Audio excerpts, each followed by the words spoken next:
like a traditional bolo when you're standing up. So I have to put you down first. So there's one type of imbalance that's super powerful, right, that I like to do, where I push the leg, so I push the far leg like that, and then I sit up as I step.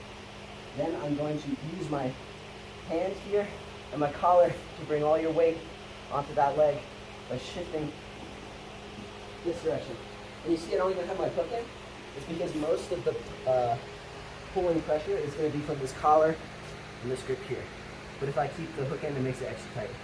Now from here, once I have all that weight on that leg and this leg is in the air, I'm going to shift this ankle to the middle of my butt, and that's going to push your butt onto the ground because your hips aren't going to have a post.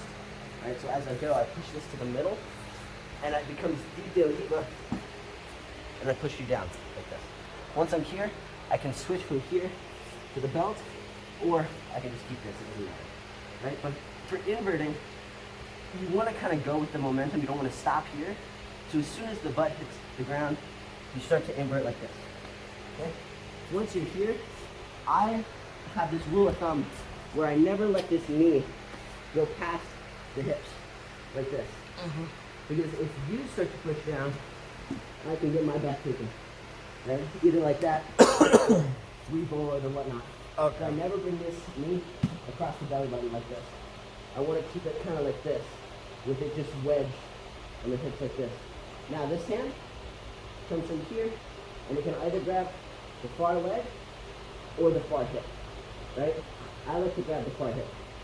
Then I push my feet onto the floor, and I keep my hips into a mat. Now from here, once your hips are elevated, right, when they're off the ground, I can start thinking about getting my twister hook, right? But I cannot get a twister hook if both of our hips are on the ground. Okay. If both of our hips are on the ground, we're at a 50-50 right here. If I push your hips harder than you're pushing mine, your hips are going to come off the floor. But if you push your hips harder than I'm pushing mine, my hips are going to come off the floor. So I need to have your hips above mine before I get the twister hook, like this. Right? Once your hips are above mine, now it's easy to get the twist hook. I get a perfect one every time as I turn my knee down, and you can't reverse me. I'm already halfway to your back.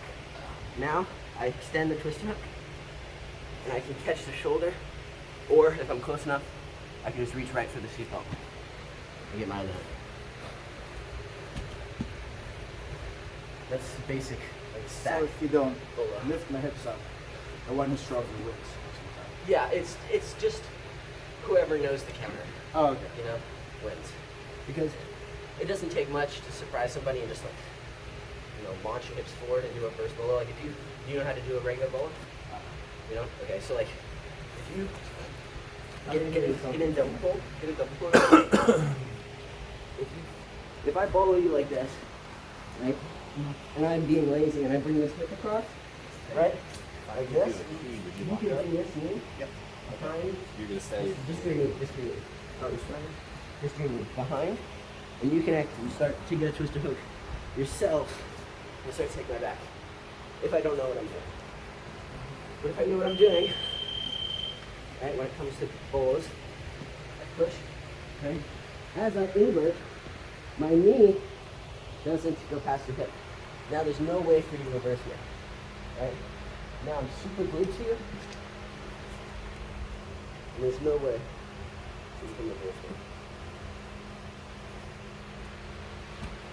You can try it from the double pull. Yeah. Okay.